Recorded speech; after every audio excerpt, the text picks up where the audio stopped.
Bismillahirrahmanirrahim. Assalamualaikum warahmatullahi wabarakatuh. Para pendengar sekalian, kali ini kita akan mendengarkan kisah tangisan Rasulullah Shallallahu Alaihi Wasallam karena anak angkatnya. Anak angkat Rasulullah Shallallahu Alaihi Wasallam sebelum beliau menjadi nabi bernama Zaid bin Harithah. Zaid radhiyallahu anhu adalah seorang budak dari Yaman. Pada saat umur 8 tahun, Zaid dihadiahkan oleh Khadijah radhiyallahu anha kepada Rasulullah setelah pernikahan keduanya, sehingga Zaid sangat dekat dengan Rasulullah dan sangat dicintai oleh beliau, dan Zaid pun sangat mencintai Rasulullah. Zaid bin Harithah adalah orang yang dipercaya untuk menyimpan rahasia Rasulullah. Ia juga adalah orang yang ditunjuk sebagai panglima delegasi dan pasukan Rasul. Dia juga salah satu seorang pengganti Rasul Shallallahu Alaihi Wasallam sebagai pemimpin Madinah apabila beliau meninggalkan kota tersebut. Pada tahun 8 Hijriah, Rasulullah Shallallahu Alaihi Wasallam mengirim Al-Haris bin Umair Al-Azdi untuk membawa sebuah surat kepada Raja Busra agar ia masuk ke dalam Islam. Begitu Al-Haris tiba di Mut'ah, yaitu di daerah timur Yordania, salah seorang pemimpin Al-Ghassasinah yang bernama Syurahbil menawan Al-Haris, sehingga Al-Haris tertawan dan akhirnya terbunuh mati syahid. Hal itu membuat Nabi Shallallahu Alaihi Wasallam terkejut karena tidak ada utusannya yang lain sampai terbunuh. Maka Rasulullah Shallallahu Alaihi Wasallam mempersiapkan pasukan yang terdiri dari 3.000 prajurit untuk menyerang Mut'ah. Rasulullah kemudian menunjuk untuk menjadi pemimpin pasukan ini adalah anak angkatnya yang begitu dicintainya, yaitu Zaid bin Harithah. Lalu kemudian Rasulullah SAW bersabda, jika Zaid tewas, maka kepemimpinan akan dipegang oleh Ja'far bin Abu Thalib. Jika Ja'far juga tewas, maka kepemimpinan dipegang oleh Abdullah bin Rawaha.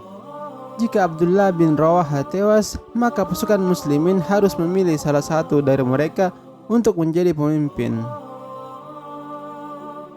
Pasukan ini bergerak hingga tiba di sebelah timur Yordania. Heraklius, Raja Romawi, berangkat dengan diiringi 100.000 prajurit demi mempertahankan Al-Ghassasinah. Dan ada 100.000 kaum musyrikin Arab yang bergabung dengannya, sehingga totalnya 200.000 pasukan tempur. Pasukan yang besar ini kemudian berkemah tidak jauh dari tempat pasukan muslimin berada. Kemudian bertemulah kedua pasukan ini di bumi Mut'ah, sehingga disebut dengan Perang Mut'ah. Pasukan muslimin membuat heran pasukan Romawi dan membuat mereka terpesona dengan kehebatan hanya 3.000 prajurit muslimin, namun mampu menghadapi pasukan Romawi yang amat besar berjumlah 200.000 prajurit. Zaid bin Harithah mempertahankan panji Rasulullah SAW dengan begitu semangat dan tidak ada dalam sejarah yang dapat menandinginya, sehingga akhirnya tubuhnya tertembus 100 tombak. Zaid kemudian tersungkur tewas dengan berlumuran darah dan meninggal syahid. Lalu Ja'far bin Abu Thalib mengambil panji dari tangannya lalu mempertahankan panji tadi dengan begitu hebatnya sehingga ia menyusul sahabatnya tadi. Lalu panji tersebut diambil oleh Abdullah bin Rawaha. Ia juga mempertahankan panji tersebut dengan begitu sengitnya sehingga kisahnya berakhir seperti kedua sahabatnya, yaitu mati syahid. Maka pasukan muslimin kemudian menunjuk Khalid bin Walid sebagai panglima mereka yang saat itu baru masuk Islam. Khalid kemudian membuat strategi, yaitu menarik mundur pasukan muslimin dan menyelamatkan mereka dari kekalahan. Rasulullah SAW menerima kabar tentang peristiwa Mut'ah dan tewasnya ketiga panglima perang itu. Rasulullah SAW menjadi sedih dan belum pernah beliau sesedih itu.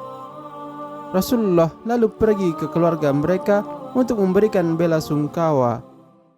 Saat beliau tiba di rumah Zaid bin Harithah, putrinya yang masih kecil berlari ke arah beliau mencari perlindungan sambil menangis. Maka Rasulullah SAW pun menangis sehingga terdengar suaranya. Sa'ad bin Ubadah yang mendengar tangisan Rasulullah bertanya kepada beliau, "Apakah ini ya Rasulullah?" Beliau Rasulullah SAW menjawab, "Ini adalah tangisan seseorang kekasih atas kekasihnya." Barakallah Zaid bin Harisah radhiyallahu anhu.